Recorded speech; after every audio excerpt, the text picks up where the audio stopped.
Hi, my name is Wayne Phillips. I'm the curator of costumes and textiles and curator of Carnival collections for the Louisiana State Museum.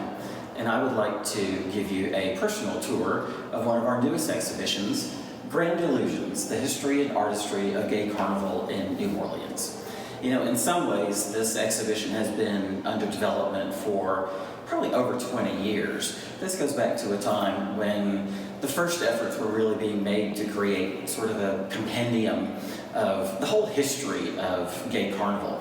But this is the first time that an exhibition has ever been dedicated to, strictly to the history of gay carnival in New Orleans. And the research for this exhibit actually goes back 8 years. So this has been a really large project for us and something that we are very glad to bring to you. And I'm happy to show you, as a curator of this exhibition, my personal take on what I would like for you to take away and to learn from this exhibit. In this beginning part of the exhibition, we kind of wanted to lay the groundwork for what life was like for the gay community in New Orleans before gay Mardi Gras became sort of a formal part of Carnival. And we have to talk about cross-dressing and female impersonation, because those are very important parts of the way that gay carnival has been celebrated for many decades. But what's interesting about cross-dressing is that it has an ancient connection to the celebration of Mardi Gras, even going back hundreds and hundreds of years in Europe. Obviously, cross-dressing is a wonderful way to sort of don a costume and to pretend to be something other than what you are all the other days of your life.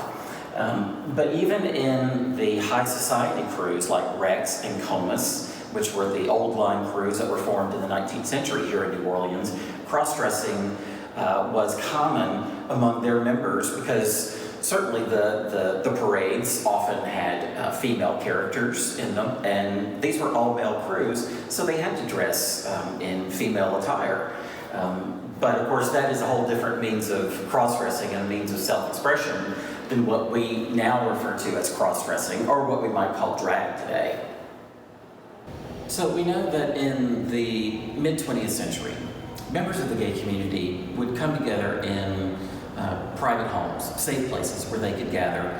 They could dress in drag, they could dress in elaborate costumes, and they knew that they had the protection of their friends in a safe environment, because these parties were taking place in the privacy of people's homes. But what happened in the 1950s was the emergence of the first gay Mardi Gras crew. There was a gentleman named Douglas Jones who lived on South Carrollton Avenue, and he used to have a house party every year during Mardi Gras and invite his friends over, many of whom would dress in drag, to come to his house, and they would watch the Krewe of Carrollton parade, which went right in front of his house. But what he decided to do was take it an extra step, a step further, and instead of just having a house party, he actually created a Mardi Gras crew that would have a queen and a court and a theme. And the first Mardi Gras crew event that he had in his house, he called the Krewe of Yuga, and it took place in 1958. It was so popular that there were lines of people waiting to get into his house in 1958, and at the second ball in 1959, and was so popular in 1960 he had to move it out of his house and move it to a private club. Then in 1961 he actually moved it to a dance studio in Metairie. But then in 1962 something unfortunate happened. This was in Metairie in Jefferson Parish, and the ball was taking place, and just a few minutes after the ball had begun in the dance studio, the Jefferson Parish Sheriff's Office found out about the ball. And of course, this was 1962. This was when gay people still suffered a great deal of harassment and discrimination from all angles. And the Sheriff's Office actually raided the ball, arrested almost 100 men, many of whom were dressed in drag, took them to jail, charged them with lewd conduct and disturbing the peace, which of course we know were trumped up charges. And unfortunately, these men had their names and even their home addresses published in the newspaper in the days following their arrest. So that, unfortunately, was the demise of the Krewe of Yuga. However, many of the men who were there that night went on to create the krewes that were stable and were strong, and some of which still exist today. Here in this area of the exhibition, we have a ball invitation and the original ball program from that 1962 Yuga ball that was rated. This ball program in particular was a great discovery. This popped up right before the exhibition opened, and this is something that nobody had ever seen before. We know that there were Yuga balls for 5 years, but this last ball in 1962, we didn't know what the theme was, we didn't know who the queen was supposed to be, but then somebody donated this amazing ball program. It's a simple little piece of paper, but it's got this amazing information, historical information on it that we had never seen before. So we're so excited to be able to honor the very first gay Mardi Gras crew in our exhibition. So unfortunately, the crew of Yuga was gone by 1962. However, that same year, there was a new crew that popped up, and that was the crew of Petronius. And the wonderful thing about the crew of Petronius is that they still exist today, and they're still a very active crew today. What Petronius actually learned from the experience with Yuga is that they needed to formalize themselves as a gay Mardi Gras crew, as a full carnival crew. And within about 3 or 4 years after their first ball in 1962, they got a state charter, which all Mardi Gras crews have. And doing so actually afforded them a measure of protection that unfortunately Yuga had not had. Some of the members of the crew of Petronius had been active in the crew of Yuga, but when they started the crew in 1962, they wanted to take what Douglas Jones had done with Yuga a step further, make their ball more formal, more creative, more expressive, and have a high degree of costume artistry and a lot of drag in the ball as well. Like I said, the crew of Petronius still exists today. In fact, they were the first Mardi Gras crew to celebrate their 50th anniversary. In this large costume case here, we have really probably the showpiece of the whole exhibition in terms of the costumes. And of course, you know, the gay crews have always been known for the extraordinary flamboyance and creativity of the costuming that takes place at the balls. This is a costume that was worn by Romney Lalou. Now, Romney was king of the crew of Petronius in the year 2000. And his lover at the time, Wally McLaughlin, was a very successful designer and artist, and actually worked somewhat professionally for some of the crews, making and designing costumes. And he made this costume for his lover, Romney, to be king in 2000. And they chose the theme Carnival in Venice as the theme for the 2000 Petronius Ball. But true to the spirit of gay carnival, it's not always on the nose. There's always a little element of satire, a little bit of humor, sort of a backward approach to the theme sometimes. So with this costume, you can take a look at it. You can see that it doesn't look like a Venetian carnival costume, and that's because they interpreted this costume as representing Venice, Louisiana. And Venice, Louisiana, if you know anything about the geography of South Louisiana, you'll know that it's in the swamps, close to the mouth of the Mississippi River.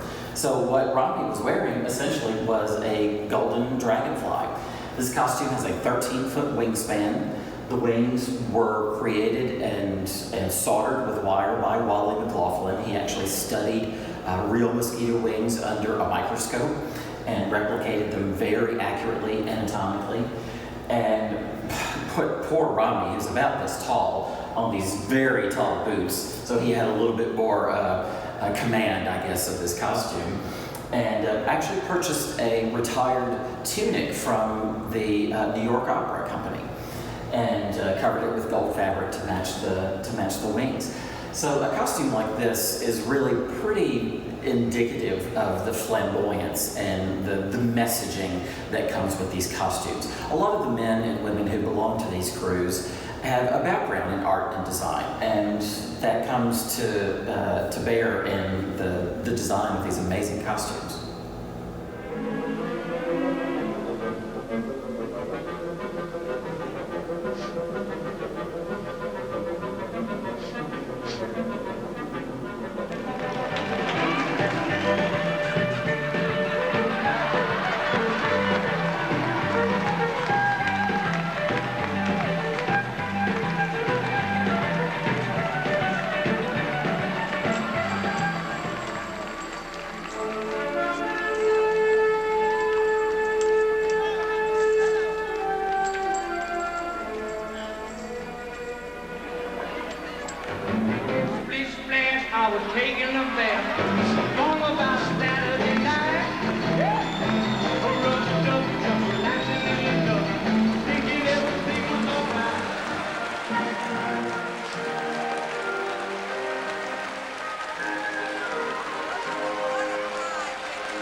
So the Krewe Petronius was successful from the very beginning, from their first ball in 1962. But they had a limited amount of space for members as well as guests at their ball. So what happened is that other people started forming their own krewes in the wake of the success of Petronius. In 1965, a group of men who had been active in the Krewe Petronius got together and started another krewe. This is the krewe of Amun-Ra. Amun-Ra is named for the Egyptian sun god. And in fact, over the years, a lot of the themes and a lot of the costuming and just the styling of the Amun-Ra balls has been heavily influenced by Egyptian design and Egyptian mythology. This amazing costume here was worn in 2015 by John Zarang, and John Zarang was captain of the Amun-Ra ball at the time. Now, if you know anything about the hierarchy of Mardi Gras krewes, you'll know that the ball captain is kind of the all-powerful leader of a Mardi Gras krewe. He chooses the theme, helps design the costumes, and in this case, John is actually also a professional costume designer and costume maker as well, so he helps make a lot of the costumes himself. And he chose this Egyptian-style costume representing Anubis when he was captain of the 50th anniversary ball for Amun-Ra in 2015. So the krewe of Amun-Ra was successful from the beginning, from their first ball in 1966. There was still only a limited amount of space in Petronius and Amun-Ra, so another krewe was born in the wake of those two krewes having such great success. And in 1968, another group of gentlemen who had been active in those krewes formed another krewe called the krewe of Armenians, and the krewe of Armenians is still active today. They had their first ball in 1969, and they are today the largest of all the gay Mardi Gras krewes. What's interesting to know about the gay krewes, though, is that the membership in these krewes is typically very small. When you think about some of the size of some of the large Mardi Gras krewes, we know that the super krewes, as we call them now, the ones with the largest parades and the largest membership, they have over 3,000, 3,500 members. Maybe your average size would be somewhere between 500, 700, 800 members for your traditional Mardi Gras krewe membership.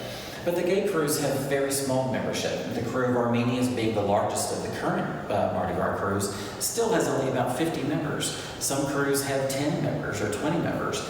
So you can see that it's on the backs of a small group of people to not only keep this tradition going, but keep it a very high quality. And Armenians has always been known for the high quality nature of their balls and their costumes. This is a wonderful costume that has actually been in our collection for about 20 years. It was worn by a man named Dale Rogers, and the theme of the ball in 1992 when he wore this was the tarot. So it was all about tarot cards and the mythology of tarot readings. And if you know anything about tarot and tarot cards, you know that there's one particular tarot card that's called the Wheel of Fortune. So he took that theme from the tarot card and sort of popularized it. And he's actually wearing a Wheel of Fortune on his back. So Dale was dressed in drag, he was in a dress, and has this wheel that actually turns on his back to represent the Wheel of Fortune. But you can see it has a lot of glamour to it, a lot of humor, and some satire as well.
So Mardi Gras crews, in some cases, are not always known to be inclusive, but it's very different with gay Mardi Gras. In the early 1980s, there was an attempt by African American members of the gay community to create a crew for themselves. Never quite found its footing, never really got off the ground. But in 1998, there was a new crew that got started from some veteran members of some of the gay crews that had come before, and they founded the Krewe of Mowendo. And the Krewe of Mowendo today is the only African American gay crew in New Orleans. It's a very successful crew. It's kind of a small crew, but they put on this beautiful ball every year with extraordinary, colorful costumes. It's a co-ed crew, so it's men and women, and they have been around for over 20 years now. And it's exciting to know that every aspect of the gay community, every group, every means of self-expression can be honored in the tradition of the gay community in New Orleans, and including the Krewe of Mowendo, which has still a ball every year. In this last area of the exhibition, we wanted to honor the gay crews that have come and gone, because some of them have had legacies that have outlasted the short lives that they had themselves. Some of these crews were around for maybe a year or two. Some of them may have been formed and actually disbanded before they even had their first ball. Some of them had longer lives. Some of them were around for 10, 15, or 20 years.